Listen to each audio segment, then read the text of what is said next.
Bonjour tout le monde, aujourd'hui nous sommes le mardi 26 janvier. Je vous souhaite bonne année, meilleurs vœux, plein de bonnes choses pour vous, que du bonheur. Je vais aller chez Mazel à Aubagne, Châtenay, Cassaligny et Bélier.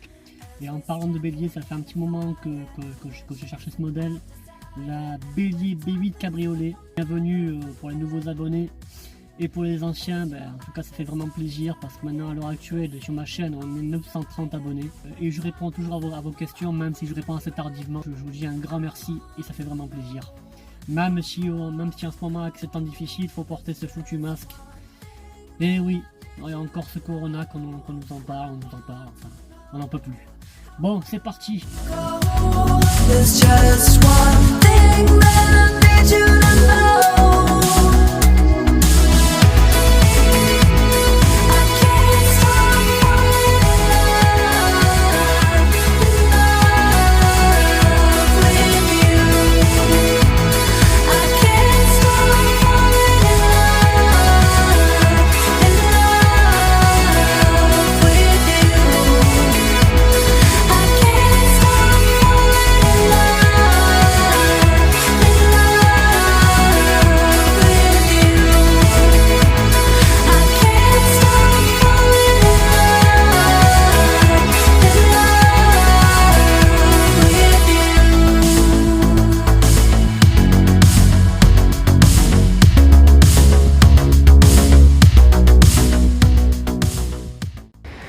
Alors là voici la Bélier B8 Cabriolet, et celle-ci elle est à partir de 17 000 €.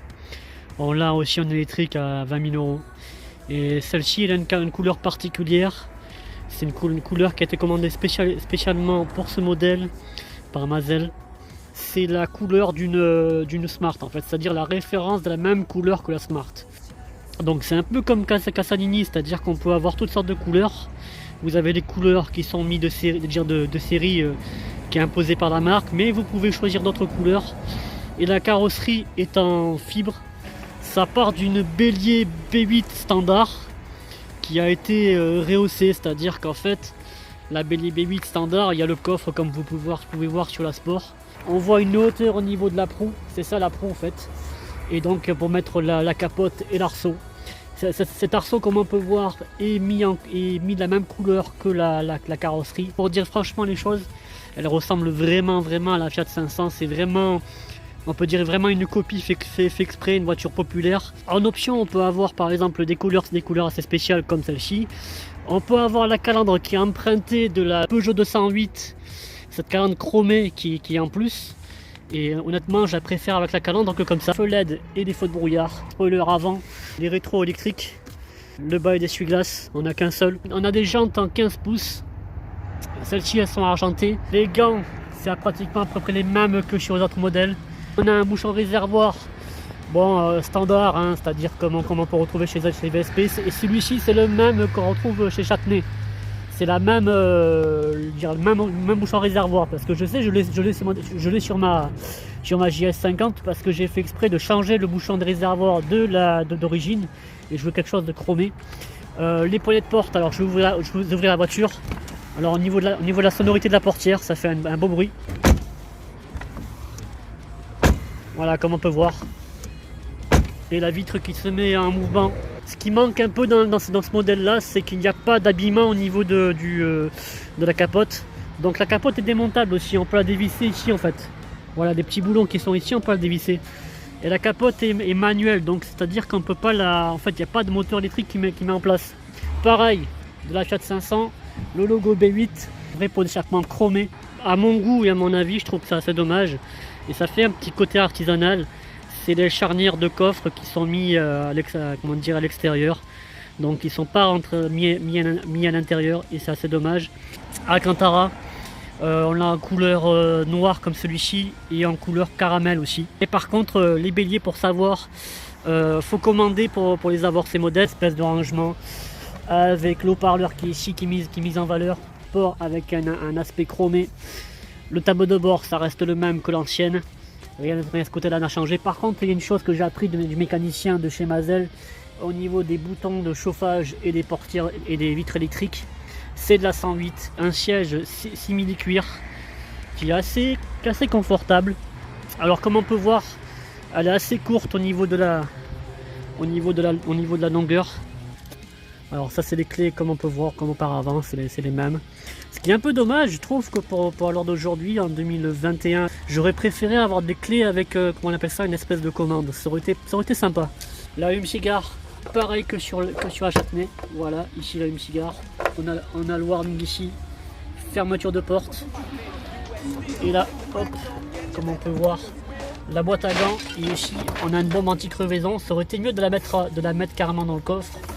Et la boîte à gants est assez petite. On retrouve ici les commandes des rétros.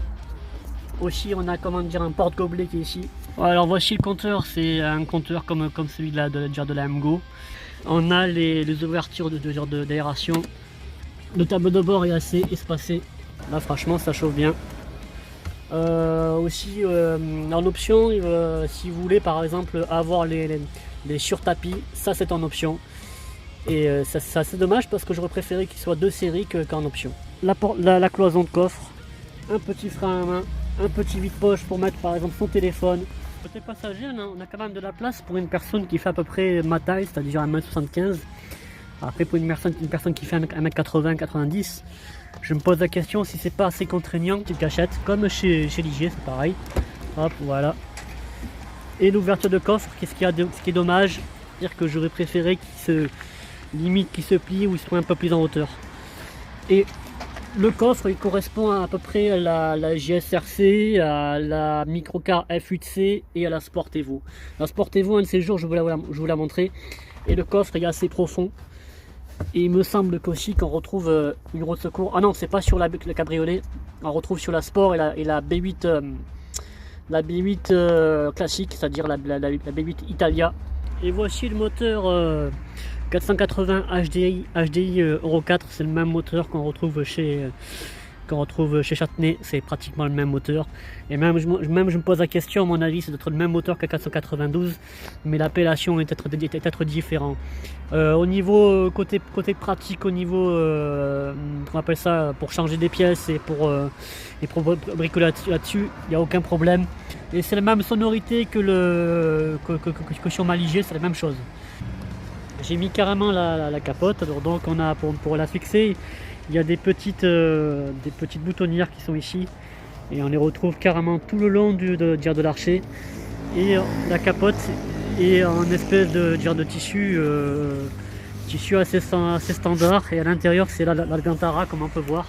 Alors donc ça fait vraiment un bel effet de visibilité, donc c'est assez sympa et on peut carrément la démonter facilement, donc il n'y a aucun problème. Alors voici la Bélier B8 S-Line, donc ça a un aspect côté assez sportif comme on peut voir, avec carrément des aérations aussi au niveau du pare-choc. Ça le fait un peu un côté Abarth, et on peut voir avec le stickers B8, voilà la mise en place.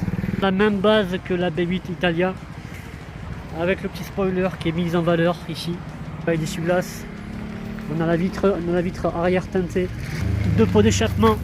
Ça c'est vraiment la classe, 2 pots d'échappement véritables, des rétro électriques comme je vous ai montré sur notre B8 cabriolet.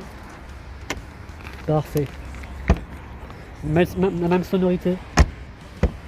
L'élément de l'habitacle c'est pratiquement le même que sur la cabriolet, la même chose, avec la couleur de la carrosserie qui est mise en mesure.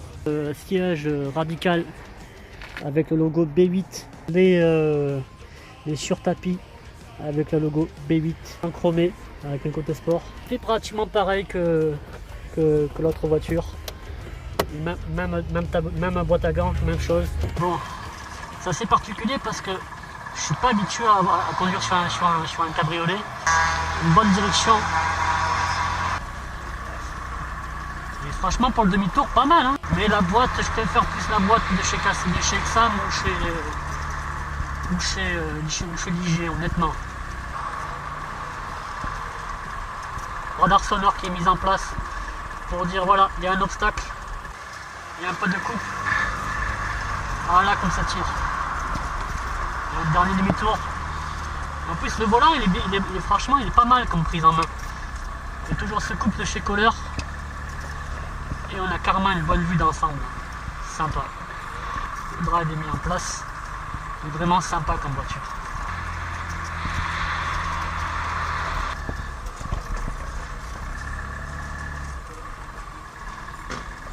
Le drive et le neutre, et ainsi que la marche arrière. Il n'y a que ça qui est assez bémol.